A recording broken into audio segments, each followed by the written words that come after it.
ശബരിമല തീർത്ഥാടനം ആരംഭിക്കുന്നതിന് മുൻപ് റോഡ് സുരക്ഷാ പദ്ധതി നവീകരിക്കാൻ നടപടി തുടങ്ങി. പത്തനംതിട്ട കളക്ടറേറ്റിൽ ചേർന്ന വിവിധ വകുപ്പുകളുടെ അവലോകന യോഗത്തിലാണ് തീരുമാനം.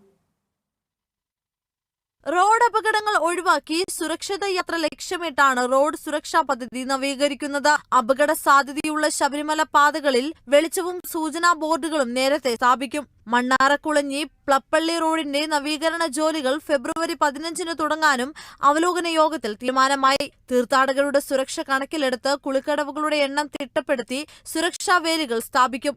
നിലയ്ക്കൽ മുതൽ സന്നിധാനം വരെ തീർത്ഥാടകരെ സഹായിക്കാൻ വേണ്ടി വിവിധ ഭാഷകളിൽ തയ്യാറാക്കിയ സൂചനാ ബോർഡുകൾ സ്ഥാപിക്കാനും യോഗത്തിൽ തീരുമാനമായി.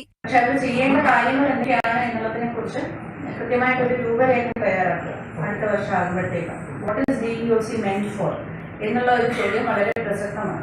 നമ്മളത് ആദ്യം തിരിച്ചറിഞ്ഞത് നമ്മുടെ ലാഭയിലെ ബസ് അപകടം ഉണ്ടായ സമയത്ത്. ഇതര സംസ്ഥാനങ്ങളിൽ നിന്നുള്ള വലിയ വാഹനങ്ങൾ കേരള അതിർത്തി കടക്കുമ്പോൾ തന്നെ ഹെൽപ്പ് ലൈൻ നമ്പറുകൾ വാഹനത്തിൽ പതിക്കും. കുടിവെള്ള കിയോസ്കുകളുടെ കാര്യക്ഷമത പരിശോധിച്ചതിനു ശേഷം ഉപയോഗിച്ചാൽ മതിയെന്ന അവലോകന യോഗത്തിൽ നിർദ്ദേശമുണ്ടായി. പമ്പ, നിലയ്ക്കൽ, സന്നിധാനം എന്നിവിടങ്ങളിലെ കടകൾ, ശുചിമുറികൾ, പാർക്കിംഗ് എന്നിവയുടെ ലേലം സമയക്രമം പാലിച്ച് തീർത്ഥാടന കാലം ആരംഭിക്കും മുൻപ് പൂർത്തിയാക്കും. പത്തനംതിട്ടയിൽ ചേർന്ന അവലോകന യോഗത്തിൽ വിവിധ വകുപ്പ് മേധാവികൾ പങ്കെടുത്തു. മുൻ ഒരുക്കങ്ങളുടെ ഭാഗമായി ദേവസ്വം മന്ത്രി കെ രാധാകൃഷ്ണന്റെ അധ്യക്ഷതയിൽ ഈ മാസം 16-ന് പമ്പയിൽ അവലോകന യോഗം ചേരും.